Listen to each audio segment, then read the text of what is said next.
नमस्कार। आज के सेशन में हम बात करेंगे बायोलॉजी के कुछ बहुत ही जरूरी टॉपिक्स पर, खास तौर पर बिहार एसआई जैसी प्रतियोगी परीक्षाओं के लिए। आज हम समझेंगे प्रकाश संश्लेषण और प्लांट हार्मोन्स के बारे में। कभी सोचा है कि पौधे आखिर कैसे सिर्फ धूप, हवा और पानी से वो एनर्जी बना लेते हैं जिससे पूरी धरती पर जिंदगी चलती है? तो चलिए आज इसी कमाल की प्रक्रिया को समझते हैं, एकदम शुरुआत से, यानी जड़ों से। तो आज का हमारा सफर कुछ ऐसा रहेगा। पहले हम पौधों की नींव यानी जड़ों और पानी के बारे में जानेंगे। फिर फोटोसिंथेसिस के इंजन को समझेंगे।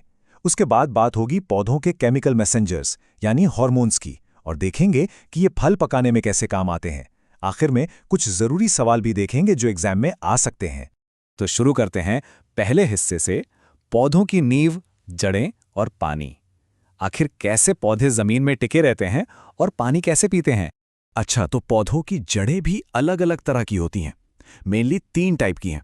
एक होती है टैप रूट या मूसला जड़, जिसमें एक मेन जड़ होती है और उससे छोटी छोटी जड़ें निकलती हैं, जैसे आम या सरसों में।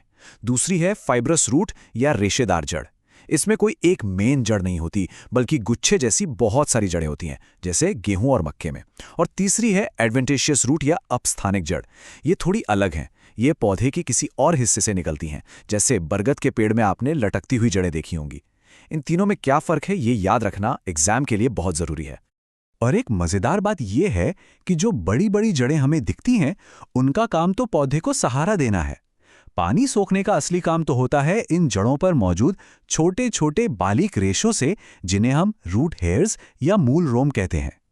इनका सरफेस एरिया इतना ज्यादा होता है कि ये आसानी से पानी सोख लेते हैं। तो सवाल यह है कि ये रूट हेयर्स पानी सोखते कैसे हैं?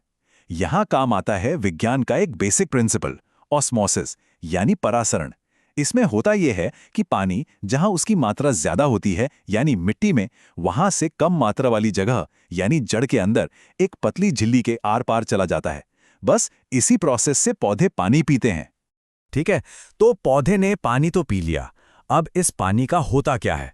यहीं से शुरू होती है हमारी कहानी का अगला और शायद सबसे जरूरी हिस्सा, द फोटोसिंथेसिस इंजन, यानी वो प्रक्रिया जिससे प्रकाश से जीवन बनता है।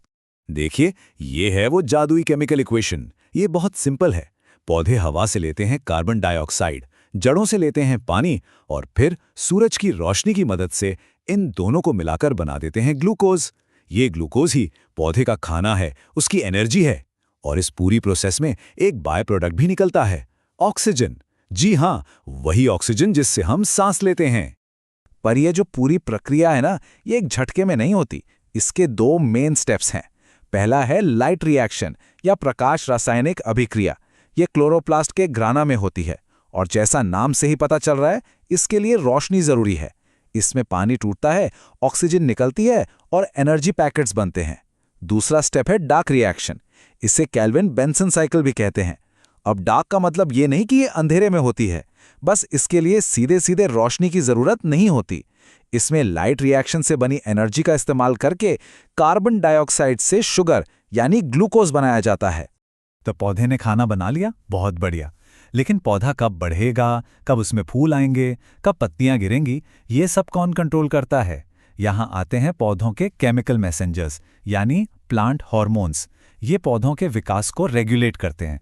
ये कुछ सबसे जरूरी प्लांट हार्मोन्स हैं, जैसे ऑक्सिन, जिसे डार्विन ने खोजा था।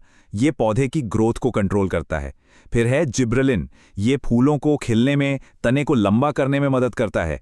एक है एब्सिसिक एसिड, ये ग्रोथ को रोकता है, मतलब ये एक तरह का ग्रोथ इनहिबिटर है। और सबसे अनोखा है एथिलीन, जिसकी खोज बर्ग ने की थी। ये फलों को पकाने में मदद करता है। ये टेबल बहुत इंपॉर्टेंट है, इससे सीधे सीधे सवाल बनते हैं। और हाँ, एथिलीन के बारे में एक बात हमेशा याद रखनी है। ये अकेला ऐसा प्लांट हार्मोन है जो गैस के रूप में पाया जाता है। गैस होने की वजह से ही ये एक फल से निकलकर दूसरे फलों को भी पका सकता है। कभी देखा है, एक सड़ा हुआ सेब टोकरी के बाकी सेबों को भी जल्दी खराब कर देता है? वो इसी एथिलीन गैस की वजह से होता है। तो चलिए इसी एथिलीन का एक प्रैक्टिकल एग्जाम्पल देखते हैं। बात करते हैं कि हार्मोन काम कैसे करते हैं, और इसका सबसे अच्छा उदाहरण है फलों का पकना। कैसे एक हरा कठोर फल मीठा और नरम हो जाता है। अब देखिए, फलों को आर्टिफिशियली यानी कृत्रिम रूप से भी पकाया जाता है। इसके लिए कुछ तरीके सही हैं और कुछ बिल्कुल गलत और खतरनाक।